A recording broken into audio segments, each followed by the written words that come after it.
Hello guys, welcome to chapter 8 of the Amber Room. St. Petersburg, Russia, 10:50 a.m. The cab jerked to a stop and Noel stepped out onto busy Nevsky Prospect, paying the driver with two $20 bills. He wondered what happened to the ruble. It wasn't much better than play money anymore.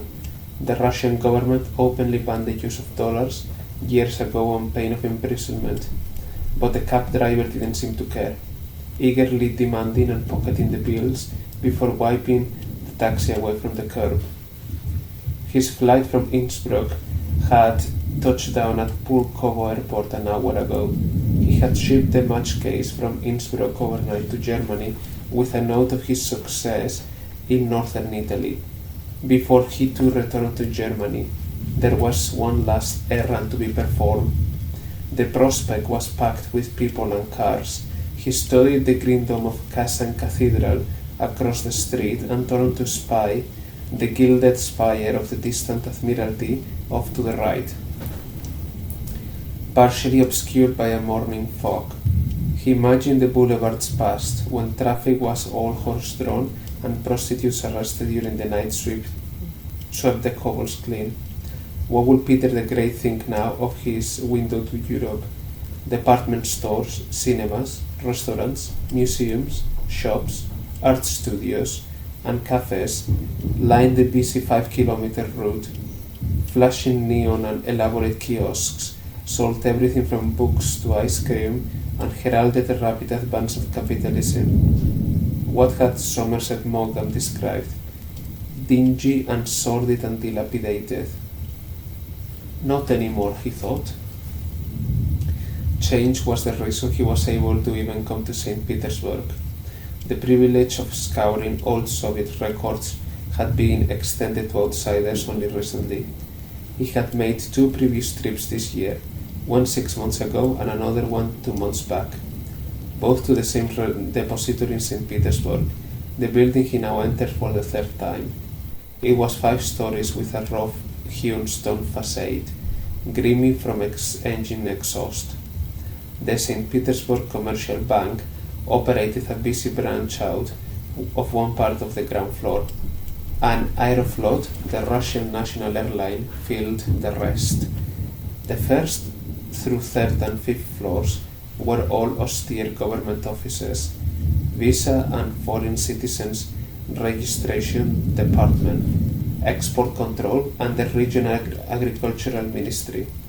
The 4th floor was devoted exclusively to a records depository, one of many scattered throughout the country. It was a place where the remnants of 75 years of communism could be stored and safely studied. Yeltsin had opened the documents to the world through the Russian Archival Committee, a way for the learned to preach his message of anti-communism. Clever, actually. No need to purge the ranks, fill the gulags, or write history as Khrushchev and Brezhnev managed. Just let historians uncover the multitude of atrocities, thievery and espionage, secrets hidden for decades under tons of rotten paper and fading ink. Their eventual writings will be more than enough propaganda to serve the needs of the state. He climbed back iron stairs to the 4th floor. They were narrow in the Soviet style, indicating to the knowledgeable, like himself, that the building was post-revolutionary. A call yesterday from Italy informed him that the depository would be open until 5 p.m. He had visited this one and 4 others in southern Russia. This facility was unique, since a photocopier was available.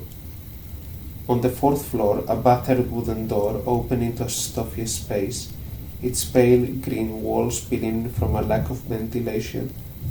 There was no ceiling, only pipes and ducts caked in, asbestos crisscrossing beneath the brittle concrete of the 5th floor. The air was cool and moist, a strange place to house supposedly precious documents. He stepped across the gritty tile and approached a solitary desk. The same desk, The same clerk with wispy brown hair and a horsey face waited. He had concluded last time that the man was an involuted, self-depreciating new Russian bureaucrat. Typical, hardly a difference from the old Soviet version. Dobrich then, he said, adding a smile. Good day, the clerk replied. In Russia, he stated, I need to study the files. Which ones? An irritating smile accompanied the inquiry, the same look he recalled from 2 months before. I am sure you remember me. I thought your face familiar. The commission records, correct? The clerk's attempt at coyness was a failure. The commission records. Would you like to retrieve them? Niet. I know where they are, but thank you for your kindness. He excused himself and disappeared among metal shelves, brimming with rotting cardboard boxes. The stale air heavily scented with dust and mildew. He knew a variety of records surrounded him, many an overflow from the nearby Hermitage, most from a fire years ago in the local Academy of Sciences. He remembered the incident well, the Chernobyl of our culture, the Soviet press labeled the event, but he had been wondering how unintentional the disaster may have been. Things always had a convenient tendency of disappearing at just the right moment in the USSR, and the reformed Russia was hardly any better. He perused the shelves, trying to recall where he left off last time. It could take years to finish a thorough review of everything, but he remembered 2 boxes in particular. He had run out of time on his last visit before getting to them, the depository having closed early for International Women's Day. He found the boxes and slid off the shelf, placing them on one of the bare wooden tables. About a meter square, each box was heavy, maybe 25 or 30 kilograms. The clerk still sat towards the front of the depository. He realized he wouldn't be long before the impertinent fool sauntered back and made a note of his latest interest. The label on top of both boxes read in Cyrillic, Extraordinary State Commission on the Registration and Investigation of the Crimes of the German Fascist Occupiers and their accomplices and the damage done by them to the citizens, collective farms, public organizations, state enterprises and institutions of the Union of Soviet Socialist Republics. He knew the commission well, created in 1942 to resolve problems associated with the Nazi occupation. It eventually did everything from investigating concentration camp liberations from the Red Army to valuing art treasures looted from Soviet museums. By 1945, the commission evolved into the primary sender of thousands of prisoners and supposed traitors to the gulags. It was one of Stalin's concoctions, a way to maintain control, and eventually employed thousands, including field investigators, who searched Western Europe, Northern Africa and South America for art pillaged by the Germans. He settled down into a metal chair and started shifting page by page through the first box. The going was slow, thanks to the volume and the heavy Russian and Cyrillic diatribes.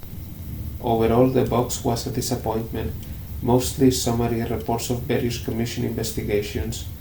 2 long hours passed, and he found nothing of interest. He started on the second box, which contained more summary reports. Towards the middle, he came to a stack of field reports from investigators, acquisitors like himself, both paid by Stalin, working exclusively for the Soviet government. He scanned the reports one by one. Many were unimportant narratives of failed searches and disappointing trips. There were some successes, though. The recoveries noted in global language, Degas' Place de la Concorde, Gauguin's 2 Sisters, Van Gogh's Last Paint in the White House at Night. He even recognized the investigators' names: Sergei Telegin, Boris Cernov, Pyotr Sapsal, Maxim Voloshin. He had read other field reports filled by them in other depositories. The box contained 100 or so reports, all surely forgotten, of little use today except to the few who still searched. Another hour passed, during which the clerk wandered back 3 times on the pretense of helping. He had declined each offer, anxious for the irritating little man to mind his own business. Near 5 o'clock, he found a note to Nikolai, the merciless Stalin loyalist who had headed the extraordinary commission. But this memo was unlike the others. It was not sealed on official commission stationery. Instead, it was handwritten and personal, dated November 26, 1946. The black ink on onion skin nearly gone. Comrade Schernik, I hope this message finds you in good health. I visited Donensberg, but could not locate any of the Goth manuscripts thought there. Inquiries, discreet of course, revealed previous Soviet investigators may have removed the items in November 1945. Suggest a recheck of Zagorsk inventories. I met with Shio yesterday. He reports activity by Loring. Your suspicions seem correct. The harsh mines were visited repeatedly by various work crews, but no local workers were employed. All persons were transported in and out by Loring. Yantarnaya Komata may have been found and removed. It is impossible to say at this time. Shio is following additional leads in Bohemia and will report directly to you within the week. Dania Shapev. Clipped to the tissue sheet were 2 newer sheets of paper, both photocopies. They were KGB information memos dated March, 7 years ago. Strange they were there, he thought, talked indiscriminately among 50-plus-year originals. He read the first note typed in Cyrillic. Issue is confirmed to be Karol Boria, once employed by the Commission, 1946-1958. Immigrated to the United States in 1958, with permission of the government. Name changed to Carl Bates. Current address 959 Stokeswood Avenue, Atlanta, Georgia, Fulton County, USA. Contact made. Denies any information on Yantarnaya Komnata, subsequent to 1958. Have been unable to locate Dania Chafer. Boria claimed no knowledge of Shapev's whereabouts. Request additional instructions on how to proceed. Dania Shapev was a name he recognized. He had looked for the old Russian 5 years ago, but had been unable to find him. The only one of the surviving searchers he hadn't interviewed. Now, there may be another. Karol Boria, aka Karl Bates. Strange, the nickname. The Russians seemed to delight in code words. Was it affection or security? Hard to tell. References like wolf, black bear, eagle, and sharp eyes he had seen, but Sio, ears, that was unique. He flipped to the second sheet, another KGB memo typed in Cyrillic that contained more information on Karol Boria. The man would now be 83 years old, a jeweler by trade, retired. His wife died a quarter-century back. He had a daughter, married, who lived in Atlanta, Georgia, and a grandchild. 7-year-old information granted, but still more than he possessed on Karol Boria. He glanced again at the 1946 documents, particularly the reference to Loring. It was the second time he had seen that name among reports. Couldn't be Ernst Loring? Too young. More likely the father, Joseph. The conclusion was becoming more and more inescapable that the Loring family had long been on the trail as well. Maybe the trip to St. Petersburg had been worth the trouble. 2 direct references to Yantarnaya Komnata, rare for Soviet documents, and some new information, a new lead. Ears. Will you be through soon? He looked up. The clerk stared down at him. He wondered how long the bastard had been standing there.